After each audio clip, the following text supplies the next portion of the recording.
sagittal section through the pelvic. Look here. If this be the symphysis of pubic with sagittal section, okay? Posteriorly, I reach to this bone. Which bone is this? Which one is it? Sacral and coccyx, yes? And as I mentioned you at the beginning of the class, the abdomen inferiorly reach to what?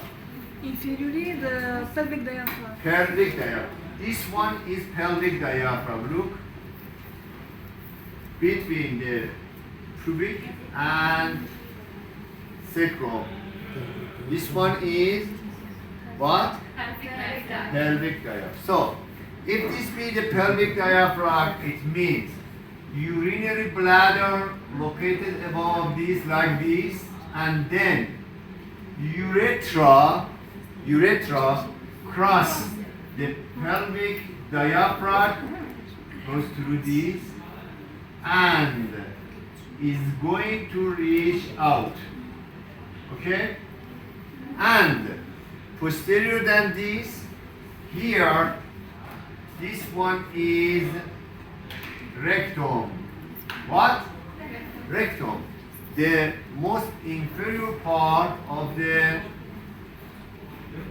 intestine, large intestine. Then, again, the same as urethra, the rectum changed by anal canal and reach to the skin.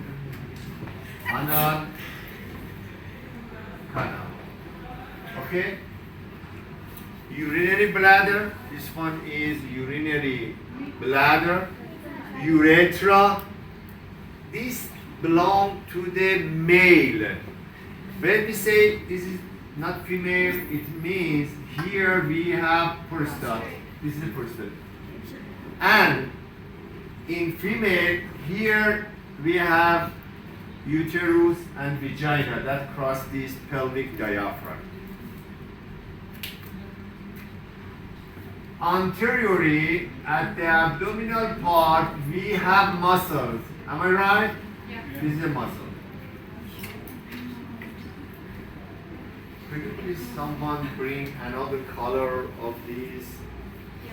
Green. Yes, thank you so much. Green or, I don't know, black. Okay. Green is better. Oh, we have. Please come back. التشيك Oh, no problem.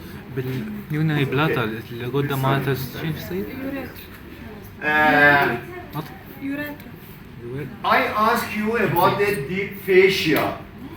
So one of you said that the deep fascia is a connective tissue that cover all the muscles. Yeah? Yes? So look here. If this be muscle at the anterior part of the abdomen, this should be, this green line should be deep fascia. Am I right? Deep fascia. And here, for this, again, we have pelvic diaphragm. Pelvic diaphragm superiorly and inferiorly covered by what? Deep fascia. Deep fascia. Excellent. Deep fascia. Deep fascia completely attached to the muscles. If I made a space here, sorry, it should be joined to the muscle fibers. This space is not in real. Yes? Now, look here. If this be the skin of the abdomen, here we have umbilicus, and then here external genitalia in male, I mean penis, scrotum, and the skin reach to this part, and then go back to make the skin at the posterior part of the body. Skin at the anterior one, posterior one, and here penis is covered penis and scrotum. Yes? Okay. Now, look here. I told you we have two kind of superficial fascia, camper and scarpa. Camper is a continuous layer of the superficial fascia that we have at the thoracic cage and lower extremity. All the parts of the body has a connection or connective superficial fascia.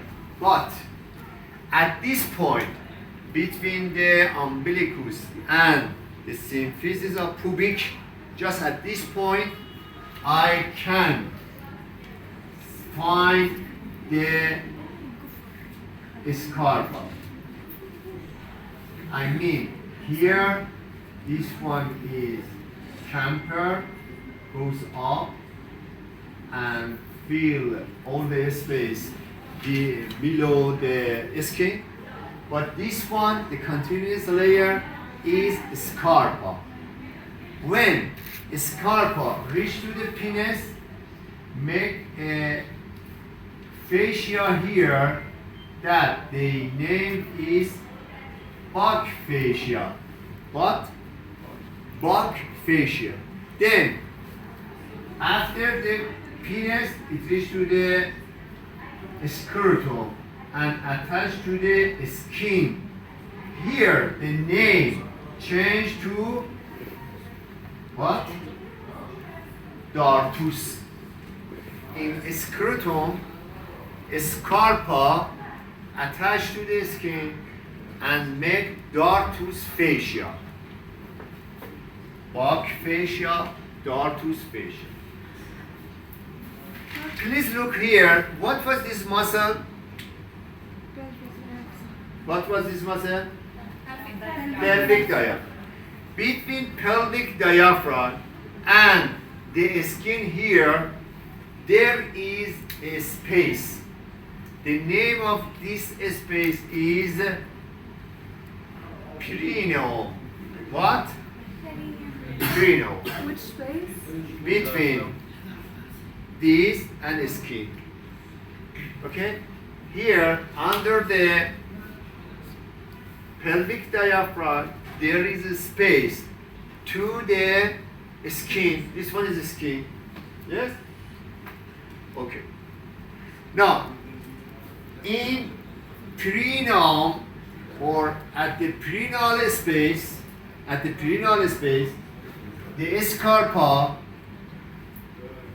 goes back like this, and at the anterior of the anal canal, anterior wall of the anal canal, going up and firmly attached to the fascia, deep fascia of the pelvic diaphragm.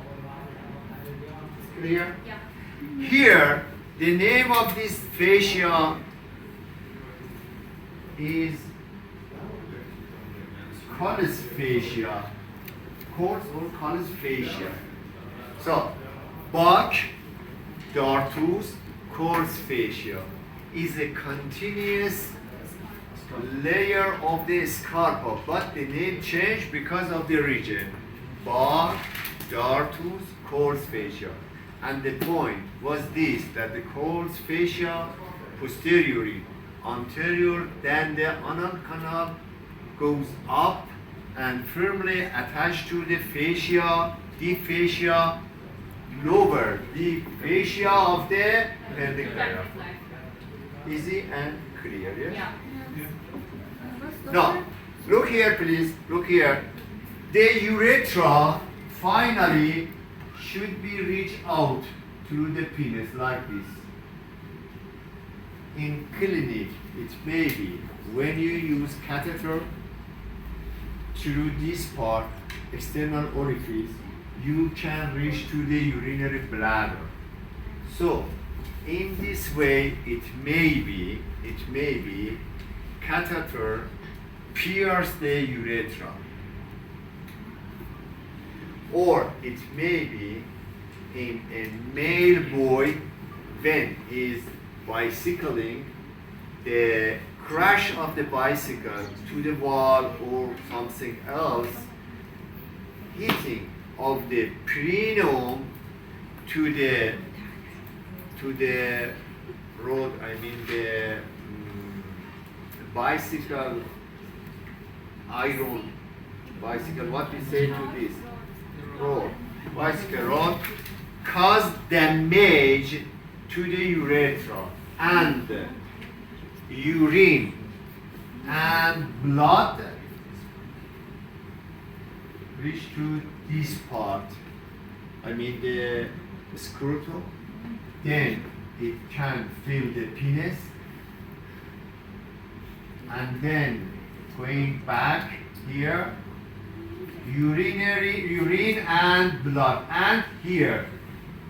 But at the middle of the umbilicus and symphysis of pubic, because of attachment between the scarpa and deep fascia, the urine cannot goes up. And here, because of this attachment, the urine or blood cannot reach to the space that we have at the back of the anal canal. It has name. In near future I will tell you. Okay? What happened?